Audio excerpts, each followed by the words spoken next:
Bahan Persekutuan Perempuan Wilayah GKI Pondok Indah mengenal Injil Matius. Bukan sekedar ia. Matius 21 ayat 28 sampai 32. Tetapi apakah pendapatmu tentang ini? Seorang mempunyai 2 anak laki-laki. Ia pergi kepada anak yang sulung dan berkata, "Anakku, pergi dan bekerjalah hari ini dalam kebun anggur." Jawab anak itu, "Baik, Bapa," tetapi ia tidak pergi. Lalu orang itu pergi kepada anak yang kedua dan berkata demikian juga. Dan anak itu menjawab, "Aku tidak mau." Tetapi kemudian ia menyesal lalu pergi juga. Siapakah di antara kedua orang itu yang melakukan kehendak ayahnya? Jawab mereka, "Yang terakhir." Kata Yesus kepada mereka, "Aku berkata kepadamu, sesungguhnya pemungut cukai dan perempuan-perempuan sundal akan mendahului kamu masuk ke dalam kerajaan Allah.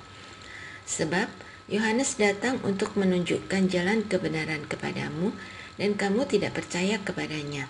Tetapi pemungut-pemungut cukai dan perempuan-perempuan sundal percaya kepadanya. Dan meskipun kamu melihatnya, tetapi kemudian kamu tidak menyesal, dan kamu tidak juga percaya kepadanya." Pertobatan selalu menggerakkan seseorang untuk membuat langkah perubahan. Perubahan bukan sekedar sebuah luapan emosi, tapi juga soal perjuangan iman. Penghayatan juga bukan sekedar apa yang tampil, tapi soal hidup. Kita berada di tengah negeri yang sangat beragama. Simbol-simbol keagamaan diagungkan sedemikian rupa. Namun, mari kita bandingkan perbuatan-perbuatan baik untuk saling mendukung. Apakah sama semaraknya dengan semua simbol keagamaan itu? Bagaimana menurut saudara? Perumpamaan tentang 2 anak laki-laki yang disuruh bapaknya. Yang satu disuruh sekedar menjawab iya tanpa melakukannya. Yang satu menolak dan berubah serta mengerjakannya. Yang dihitung adalah ia yang menolak tapi mengalami perubahan. Perumpamaan ini disejajarkan dengan pemungut cukai dan perempuan-perempuan sundal yang masuk kerajaan Allah. Kita bisa lihat perbedaan sikap yang sering dikritisi Yesus dari 2 kelompok ini. Yang satu sangat agamawis dan sangat kuat menghakimi orang lain, namun di saat yang sama lalai mengerjakan untuk dirinya sendiri. Di lain sisi, kelompok orang berdosa yang selalu dihakimi dan tidak pernah mendapat tempat yang layak dalam kehidupan sosial dan agama. Yesus mempersoalkan bagaimana penghayatan iman kita nyata dalam tindakan sehari-hari.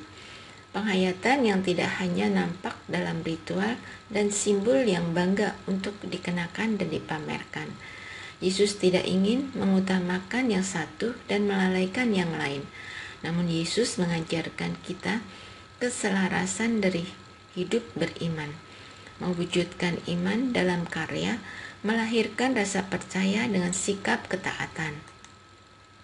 Sikap inilah yang harus dibangun dalam penghayatan hidup beriman kita. Jangan terlalu cepat menghakimi orang lain, namun pekalah untuk mengevaluasi diri.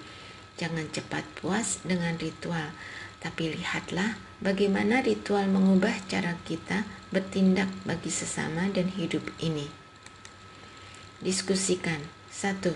Apa yang saudara lakukan untuk dapat dengan setia melakukan kehendak Bapa? 2.